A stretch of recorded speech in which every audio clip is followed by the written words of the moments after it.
Magandang umaga po. Magandang umaga po. Kape po tayo.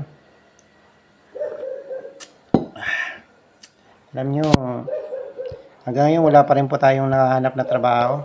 Yung kinikita natin dito sa mga binibenta natin sa online, hindi sapat para maitaguyod ko ang aking pamilya. Para bang nanadya yung sitwasyon. Alam nyo, nung nawalan ako ng trabaho, nawalan kami ng internet ng mahigit 1 week, mahigit ng 1 week. Ngayon, ikakabalik lang po ng internet po namin. Kung hindi pa namin kung hindi pa pinunta ng misis ko, yung provider namin na hindi pa maayos. So, yung mga opportunity sana na may mga interview ako, hindi ko nagawa kasi nga kailangan ng internet. Kasi nga kung cellphone lang hindi magagawa.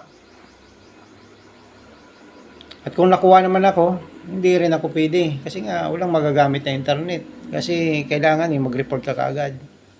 So, parang nananadya ba yung kapalaran? Parang nananadya yung panahon na hindi mo maintindihan. Ang hirap. So, ngayon sana yan, mag-apply pa rin po tayo dyan sa mga online jobs na yan. Na sana makahanap tayo. Kung hindi man, siguro, baka hindi na para sa akin. So, hanap na lang siguro ng ibang paraan. Baka mag-sideline na lang tayo sa Pegasus. Sa tingin ko, pwede pa ako doon. Isang gabi lang doon, milyon na ang kikitain mo kapag nakursunadahan ka ng bakla o kaya matrona. Joke lang po. Tinadaan ko pa rin sa ganito, kahit na pabiro-biro, pero yung ating pinagdadaanan ay talagang halos din ako makatulog talaga. Alam nyo, mga around 3 a.m., 4 a.m. na ako nakakatulog. Kasi kahit na gusto kong i-relax yung sarili ko, sumasagi pa rin sa isip ko yung kalagayan namin ngayon. Habang yung mga anak ko natutulog, pinagmamasdan ko sila, napapaluwa na lang ako. Kasi nga, hindi ko akalain na pagdaanan nila ang ganito. Pero sige lang, silang nagbibigay sa akin ng lakas. Nadidili na itong ating itong ating cellphone. Kasi kupong-kupong pa to, hindi tayo makapag-upgrade. Kasi inuuna natin yung pangangailangan.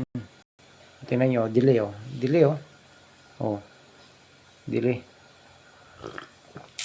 Sige po, maraming salamat. Ito ang ating almusal. Pinaglagaan ng saging. Ito galing lang po to sa garden namin. Nagtanim-tanim kasi ako dyan. Ngayon napapakinabangan. So yan. Ay, may nakakain pa rin naman po. Sige po, magandang umaga po sa lahat. And God bless po. Ingat po tayong lahat. Lalong-lalo na po sa mga nasa lugar na hanggang ngayon na hindi pa umuupa ang baha. I-kolekta nyo lang po yung baha dyan. Sabi nga ni Pangulong Marcos ay magagamit nyo yan sa panahon ng tag-init. Okay? So yan lang po. God bless.